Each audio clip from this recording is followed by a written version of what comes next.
So without further ado, I'd like to introduce Aaron.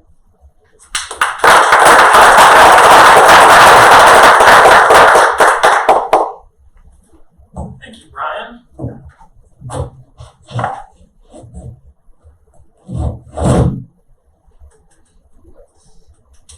Yeah, I think I'm just going to get my stuff up.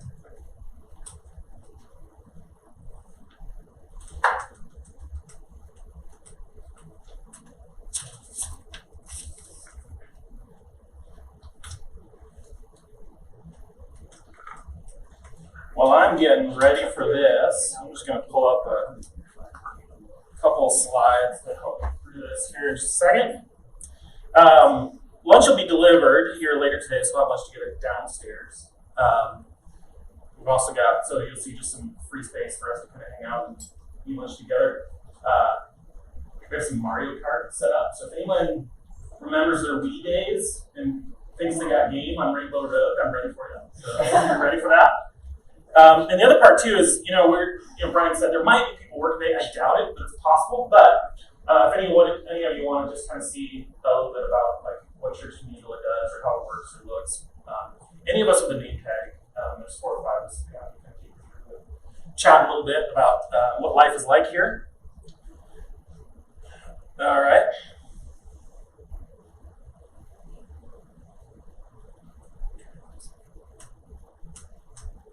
With that,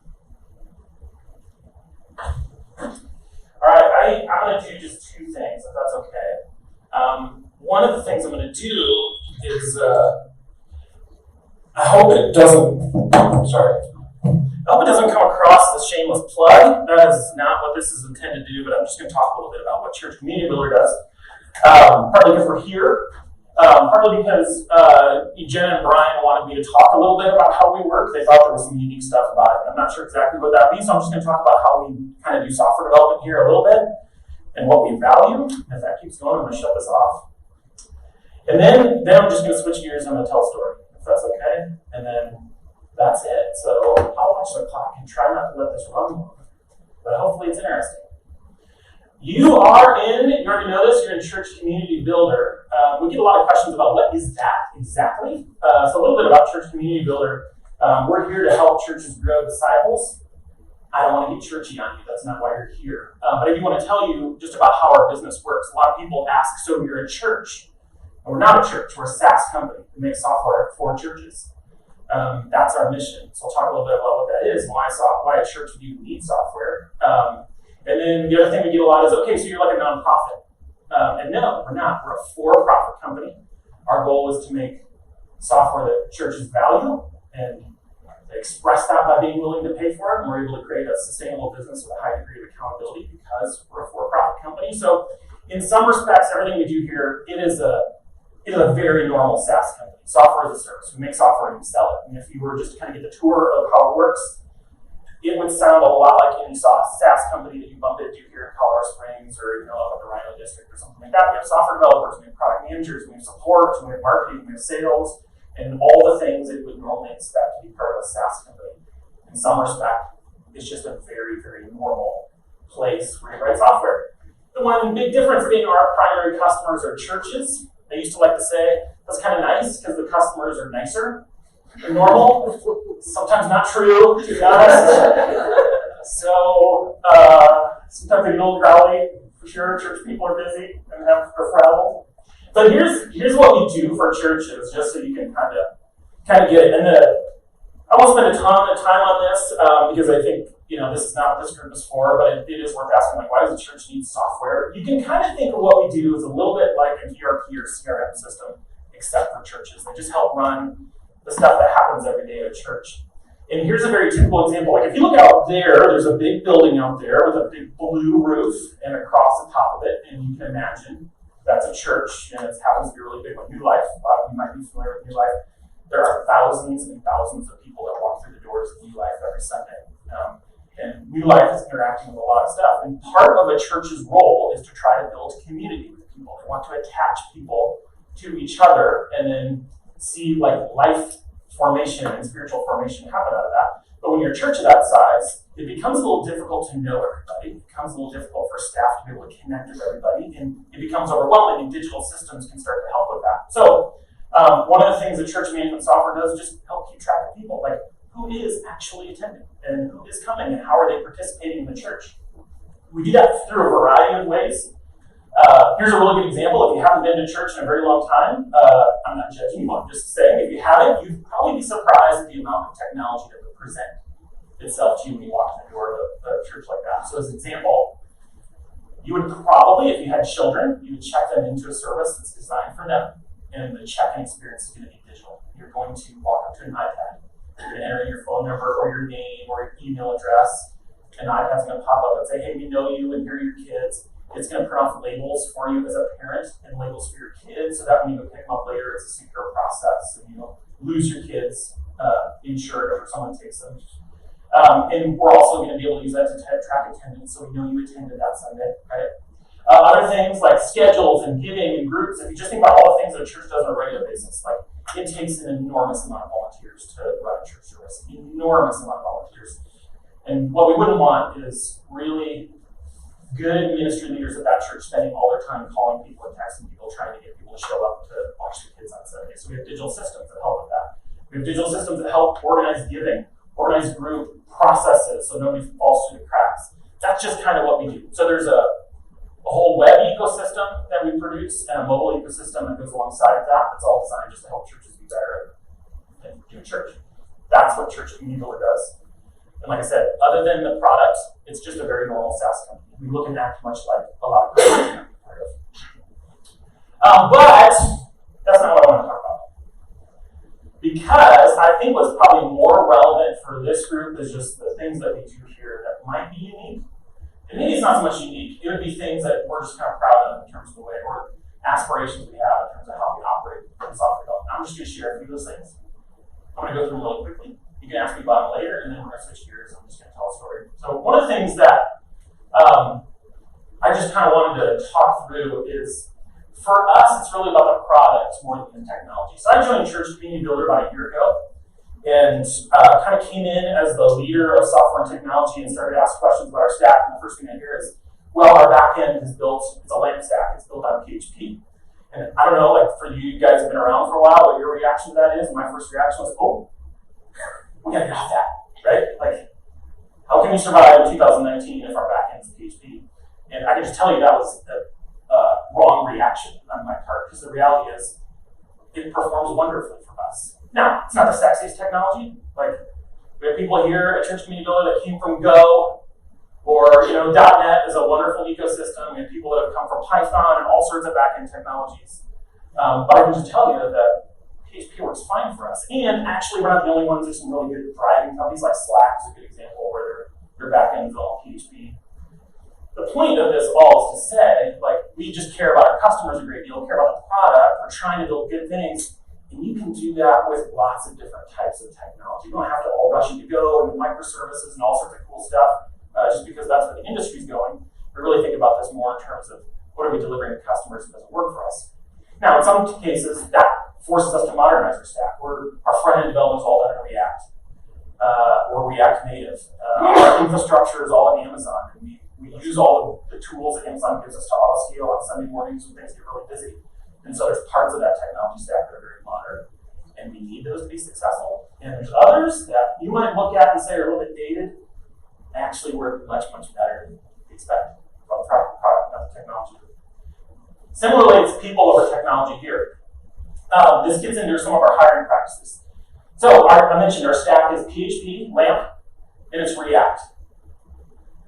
There's probably 20 people in Colorado Springs that have deep experience with those two things together. There's not 50, I guarantee you. And most of the people that have those are probably already working at Church Community Builder. So you can imagine if we hired, like the first time I came here, I was hearing we were having trouble hiring, and I would go out and start postings and would say, all you have to do is have mastery of PHP and have mastery of React. And it would be nice if you had React Native too, or some mobile experience. And I would think, okay, that's impossible. Like, those people don't exist, right? So our hiring practice has changed quite a bit, just to say, you don't have to know any of that. None of it. All you have to do is want to be a developer. Because everything that we do in development can be taught, right? For those of you who have been senior developers for a really long time, I don't know what your experience is like that. I think I probably produced code in 15 different languages. I don't know. And can we just agree it's not the syntax? Like, that's not the hard thing to learn. It's not the framework. That's not the hard thing to learn. It's the domain. It's the fact that you're working in a different company with a different set of customers, and we have to teach that anyway, right? So our feeling in our hiring here has been we just need really good developers that are willing to come learn our stack, and we can make that work. And that is how we operate. I'm going to reference Jay later, but Jay had 20 years of .NET, right? How much .NET have you done here? Zero. And Jay's a wonderful developer, and that's been our experience so far. So really, it's about the people and more than the technology. Developer safety is paramount. So let me just talk about this a second, because this is something I'm really passionate about in software development.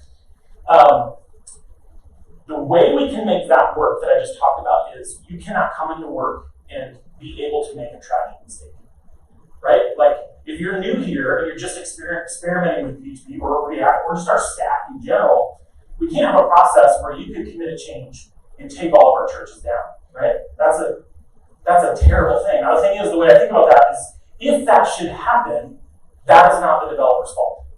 It's not. It's mine. And I don't mean that in like this esoteric, it's us. I mean, literally, it is my personal fault when that happens, because what that means is we don't have the systems and structures in place to keep development safe here. We can't have a learning environment if learning means that we're going to hurt churches or hurt our customers, right? So all of our systems and structures around here, the CI processes, the gates that we go through to merge, to take a PR and merge it into master, to go through the deployment process from master all the way out to our production churches, all those have to protect us from ourselves. Now, I pick on the young developers because I want it to be safe for them, but there isn't a single senior developer that hasn't made a tragic mistake in their career, right? Oops, deleted a database. What do I do now, right? And there are still parts of our system where we're vulnerable, but in general, the whole design of the system needs to be able to come here and be safe for you to learn and develop. I will just say, there's more to that than being technical. Like, it is more than the CI system, because there's another part of developer safety, which is being able to ask for help when you need it. So, first of all, I'll just say this is quite literal. Developers' number one job responsibility is to learn. We have a set of job responsibility documents. The first thing on there is that your job is to learn. And I don't think I'd be being a very good leader and being sincere about this if it was like, oh, and by the way, that happens on Saturday and Sunday because we need you to do real work on Monday through Friday. And that is rife in the software development industry. I don't think you should tolerate that with developers. Like, if you're in an environment that expects you to learn, but they expect you to do it in the 20 hours after you finished your 45 or 50 or 60 hours developing for that company, that's not the best environment. So we're trying to do that here. A really practical way to do that is we just try to say, like, as a guideline as a developer, 4 hours a week, get out of the product management stuff, get out of the cards we're trying to do that, the products we're trying to develop, and just learn your skill. For people who are new here, that might just be fundamentals of what we do, React, or using some of the frameworks we have. For people that have been here for a long time and are comfortable with that, it might be, hey, let's explore machine learning, let's try out some Alexa skills, or I'm going to try to write this widget in Python and see if that can help us in the future or whatever. But the point is, we're trying to make it this environment where you can feel comfortable coming to work and learning. Sometimes it's not getting out of the product management, it's just learning in the products, in the work that we have. So we might look at across the aisle and say that team over there is doing some native work for mobile. I have done that before. My learning is going to jump over there and try to learn that. So sometimes it's part of the work that we do, but in general, the number one job responsibility of every developer is to learn. There's a corollary to that. A senior developer's number one job is to teach. This is tough for us. I'll just be honest. Because what happens is, if you have a senior developer here and they're surrounded by people that are earlier in their career, they become this amazing resource for quick questions and answers, right? So I have really simple questions about a certain design pattern we use, or how a framework works, or how I'm supposed to build this thing or deploy this thing. And we just make it as easy and comfortable as possible for you to turn to the senior developer next to you and say, can you just help me out for a second? And the expectation of those senior developers is they stop whatever they are doing and they help our earlier career developers through those things. That's what we're shooting for. That's the environment we have. That that can be kind of frustrating. You can sense the tension. If you're just a really big achiever as a developer and you just want to get stuff done, and every 7 minutes, someone's coming up to your desk and asking you, like, can you help me through this? That can be frustrating, for sure. But my feeling is there is a point in your career as a developer where your contributions are less about the code you write, and it's about the people that you create. And so a lot of what we try to do here is help encourage our senior developers. That is just as productive as getting a card in. It's helping someone else get their user story done, whatever.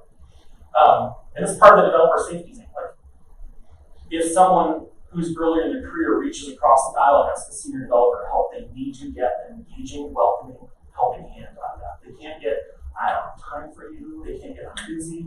I know I can't figure this out. Read the manual. They need to hear someone say, I'm here to help you, right? So that's part of the developer safety that we talked about earlier. They might get a one moment, but 1 moment. I'll give you a 1 moment tag. You might be doing this. And probably second to last thing, an agile model kind of might be a contradiction. So, safe. Anyone heard of safe? Doing safe? Fashion? Good agile model. Let's see. We did Menlo here for a while. That's a model. There's actually a lot of models out there.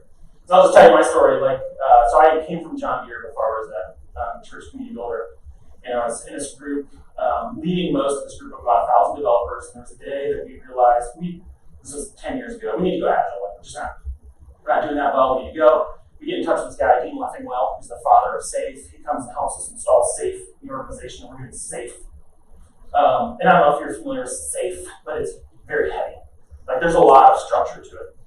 But Dean, to his credit, included some of the principles of Agile in the SAFE model, and some of those principles were, hey, you should adapt and inspect, right? Like, if it doesn't work for you, you need to talk about that and try to figure out a plan. And so we get SAFE installed, so we get Agile together, and then we realize it's not really working for us, and so we should start to adapt it over time, and pretty soon everything changes. And now you show up at John Deere, and if you looked at like how Agile works, like, I don't get it. What is this?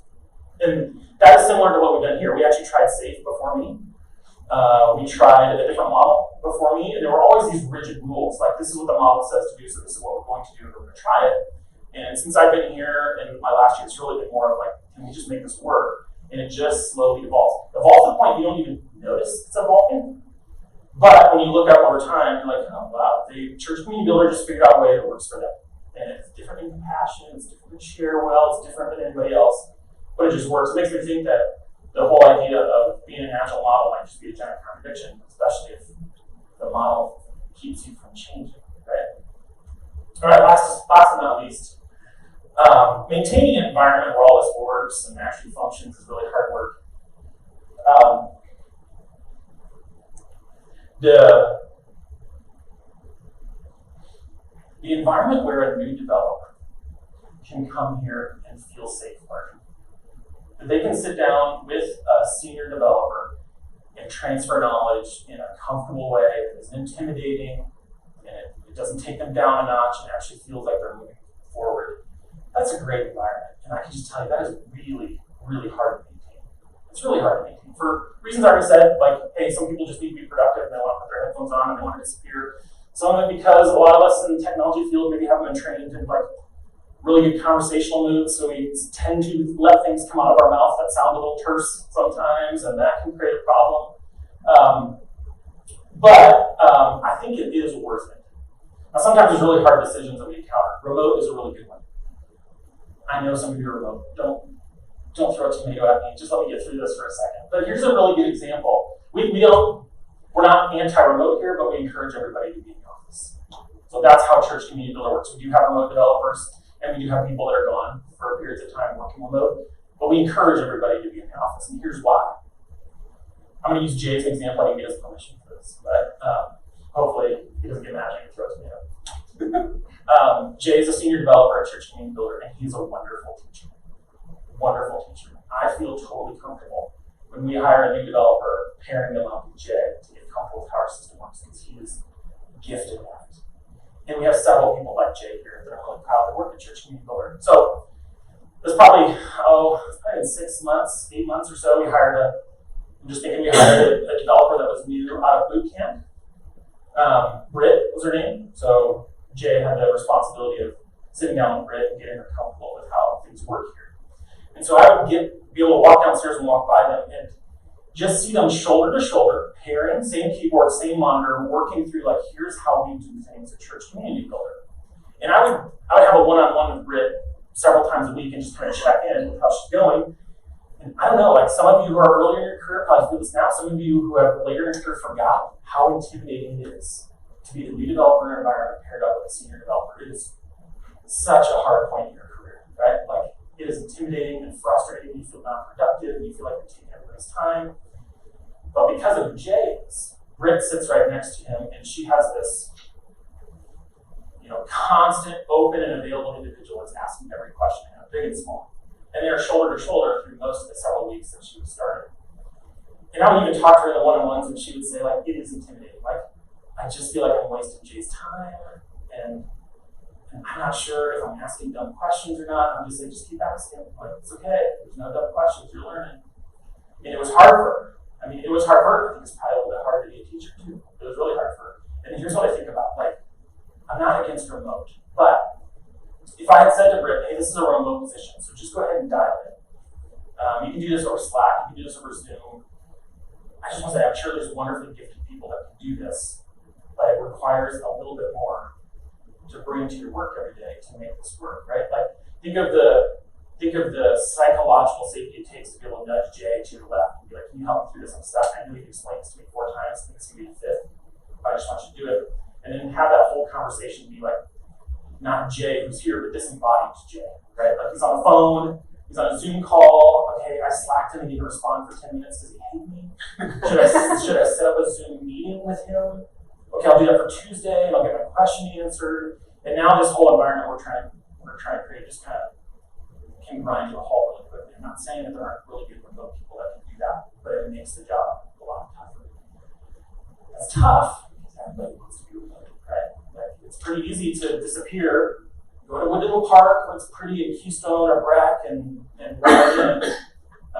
But especially if you're a senior developer, there can be a huge cost to that if you're not good at it. And we're really struggling through that. So this is an example of where it's really hard.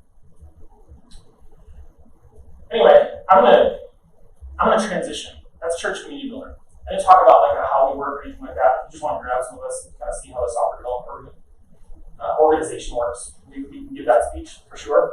But I want to switch gears and I want to just share a story with you, if that's okay.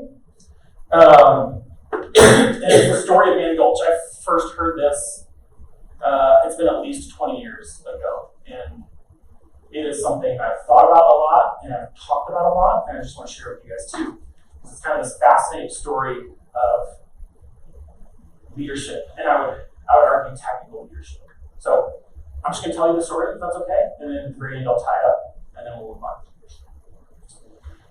This is Man Gulch. What this is it's a literal gulch, so there wasn't an analogy there. This is located not too far from Missoula, Montana, along the Missouri River. And this was a picture that was taken, I think it's not more than 10 years old, so it's fairly recent. You notice there's a little sign down there at the bottom that commemorates an event that happened in this gulch about 60 years ago. At the time, the U.S. Forest Service had a much more aggressive policy about combating wildfire. Somewhere near this gulch, there would have been a base of firefighters, mostly made up of college students, people that have come out of the military, who were there to snuff out every fire that started across the Great West. And this gulch becomes really important to them because in 1949, August 5th, I think, there was a little squall that came through this area. And much like in Colorado Springs, how it happens, or the Rockies, lightning struck the upper portion of this gulch on the right side. So kind of show you where that happened. It's a little bit out of the view, but right up at the peak on there on the right side, lightning struck a couple ponderosa pines. They smoldered for about 24 hours and then burst into a forest fire. Pretty moderate fire. It's a river at the top of a gulch, at the bottom of it. So not probably by today's standards considered a significant risk, but the policy was to put out and manage fires. There was a college student by the name of James Harrison who was stationed in this area. He was a Missoula, Montana I think forestry major, and so he was fighting the fire by himself. And then meanwhile, a station near Missoula, a U.S. Forest Service station, was readying a crew of smoke jumpers to come handle this fire. I don't know if you know what smoke jumpers are. If you've lived around here, you've probably heard that concept. If you're not from this area, that's probably new. But smoke jumpers are insane. So these are guys that get into, and women that get into an airplane, fly over a fire, jump out in their parachutes with blasties and backpacks and radio equipment, and they go fight it. And that was an emerging standard practice for the U.S. Forest Service. So not too far away, what is it, a DC-3 or whatever it was, would be readying a crew of people that were going to go fight this fire. This is what they would have looked like at the time. So you can see the plane with the U.S. Forest Service logo. In this picture, there's 1, 2, 3, 4, 5, like 9, 10 people. This is not the crew that fought this particular forest fire. I can't find a picture of this crew, and that's largely because they're dead. By the end of the story, 24 hours after this starts, virtually everybody in that photo would have been dead. So this is what they would have looked like. Now, I want you to realize these are 20-year-olds, 19-year-olds, 18-year-olds, 22-year-olds. These are kids to a large degree.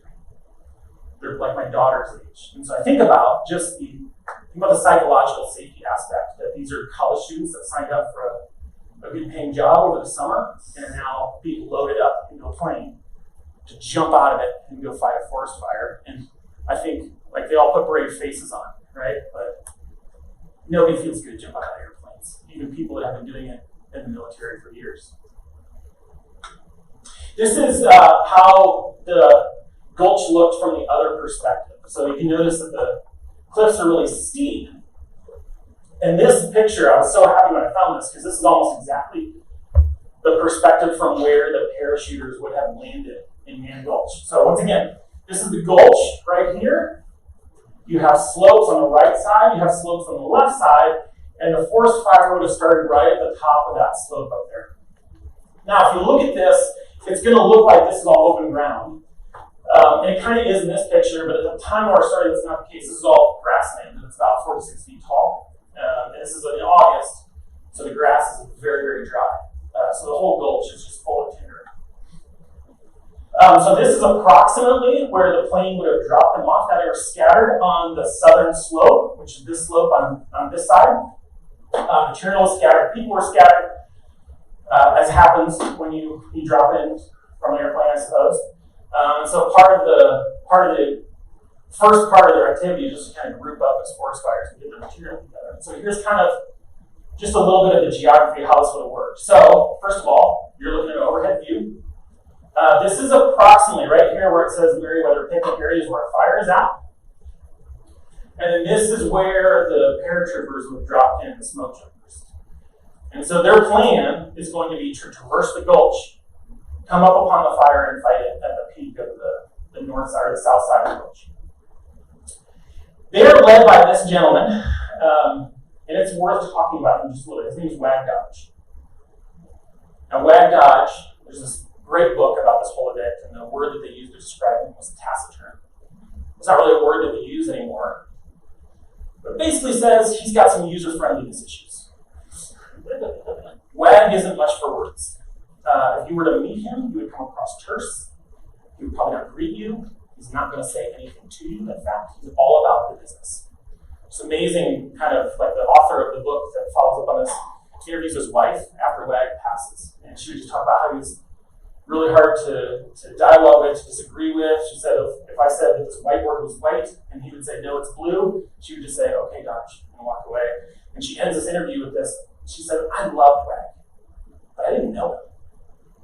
Which I think is just an interesting part of his character. He is all business. Now, he is a capable forest fighter. He is a capable leader. He's been through many, many experiences, just like Man Gulch and Pass. He's jumped out of the airplanes. He's been the foreman working the base while college students were at school. He knows the forest fighting business. And he is the guy that leads these sort of teenagers into the forest. Here's his plan. His plan is to traverse the gulch, come out on the south side, and approach the Meriwether Picnic Area and fight the forest from the north. Fight the forest fire from the north. Now something happens that can happen in forest fires. and just to set it up, we had some interesting wind patterns. Normally the wind flows down the Missouri River, and for reasons that have been studied and guessed for ever since this event, there was some sort of wind pattern that was happening right at the gulch that was sending the wind right up the gullet of the gulch. The forest fires would not have known that or recognized that at the time, or the forest fire, but hot shots would not have recognized this behavior is happening. Secondly, as they proceed down the gulch, something happens that is unexpected. The fire, a hot spot pops up. And instead of now being safely at the southern edge, right here, at the top of a ridge down the Meriwether picnic area, it jumps down into the heart of the gulch. The firefighters didn't recognize this first. They were coming down the gulch towards the river, thinking that they would use the river as their back as a safety. They were in tall ponderosa pines, which most of you are probably familiar with. And it wasn't really until they started to approach the mouth of the river that they realized the fire had moved and the situation had changed. Wag Dodge immediately recognizes the whole crew is in danger, but he doesn't say anything. Taciturn Wag just realizes that we need to change our pattern. So he instructs the crew to turn around. The crew, thinking they're going to fight a fire, starts to wonder, what is our boss doing exactly? The fire's over there. Why are we going to go the other direction? But the crew, with Wag, starts to go the other way. And as they go, their pace picks up. Wag, leading the crew, starts to move faster and faster, realizing that if this fire gets into the tinder, there's no way we're going to escape it. So he starts to move the crew farther and farther along. There's actually a point where he instructs the crew, drop everything, drop your Pulaskis, drop your backpacks, get rid of every way you can and get out of this gulch as fast as possible. Except he doesn't say that part. He just says, drop your Pulaskis. And a bunch of firefighters look at him and go, we've been trained to use these all summer long. I'm not going to drop the firefighting tools. And so they just continue up the gulch. You saw how steep it was. So Wag is instructing them to climb up. He's leading them to climb up the steepest part of the gulch and try to get to this cap rock. And again, at this point, we have a pretty good evidence that there's not a real sense of urgency among forest fires, the smoke jumpers. They're just traversing across slope on this gulch. Then it starts to become clear to everybody that this is becoming a really serious situation. They get to about the point where that arrow was at, and then something really interesting happens. Wag starts a fire. So what he does, he takes a match out, he's standing in tall grass. He takes a match out of his pack, he lights it. With about 2 minutes, maybe one, before the fire is upon him, he drops the match to his feet and sets the grass on fire that he's standing on. The rest of the crew is standing around him at this point, within about 50 meters, and they're watching this happen. And I just wonder, what are they observing? One of the people's accounts afterwards, they assumed he had gone crazy and they committed suicide. So imagine Wag leaping into this burning stand of grass. And now he's beckoning everybody else to come in with him. Jump in the fire with me. Come up here. At which point the second in charge, the other foreman, says, to hell with Wag, I am getting out of here. And he runs. And he continues to run to the north, trying to get to the cap rock, and every single one of the crew followed him. They run cross slope. I can't imagine how the lungs must feel and how dark it is and how everything is burning at this point. They run as fast as they can, as hard as they can to get to the cap rock. But the fire is blowing out at this point, and it is moving faster than any human being can run, and it catches every single one of them. There are 13 white crosses scattered across the northern side of this gulch from where you see that fire, all the way up to almost where the parachuters landed to begin with. There's only 2 people that survived, escaped from running. They did make it to the cap rock. 4 people made it to the cap rock. The 2 immediately behind were burned to death. 2 made it into a crevice up over the cap rock and collapsed on some gravel on the other side. And they're, apart from one other person, the only reason we even know how the story went down. The only person that walked out of Man Gulch without a burn on them was Wag Dodge. See, what he had done is something that nobody ever heard of in forest fighting ever before. He had created what was now called in a forest fighting manual, an escape fire. So he had lit the fire to burn all the grass at his feet and to clear out a space that was safe. And he laid down in it, and the fire moves past him. He didn't suffer a scratch, not a single scar, not a single burn. He walked out of the fire under his own power, unlike everybody else that went into that village. Later in this interview, where he's talking to fire investigators, they ask him, where'd you get this idea? And he just says, I don't know, it just makes sense. He was just thinking of, there's fuel on my feet, I gotta get rid of it, I don't know how to get rid of it, I'll just set it on fire. And that's what he did. And so instead of being crazy, instead of committing suicide, Wagner knew exactly how to handle that situation. He did exactly the right thing. He did the only thing that could have saved lives in this fire. And nobody followed. You know? I've thought about that a lot. There's two leaders in the story. Wag is one. And the other is the guy that says, forget that guy. Let's get out of here. And it's so fascinating to me, just in terms of leadership, that why do people follow the people that they do? And under what circumstances do they do that? I'm almost out of time, so I have more to say about this, but I just want to wrap it up by saying this. Oh, by the way, this is a picture immediately after the fire. So this would be about where bodies were recovered on Man Gulch. You can see the grass is gone at this point, and it's completely burned. Here's what I think about when I think about the story. I've thought about this a lot. I think this is true for leadership, but I think this is so very true in technical leadership, and I see this a lot. There are two elements that you have to lead people well. Whether you're a senior developer, or whether you're a budding senior developer, or whether you're leading people. And one of them is competence, there's no question. Like, there is something amazing that happens when you have a bunch of experience that allows you to look at the forest fire and say, I think the best course of action is to light myself on fire right?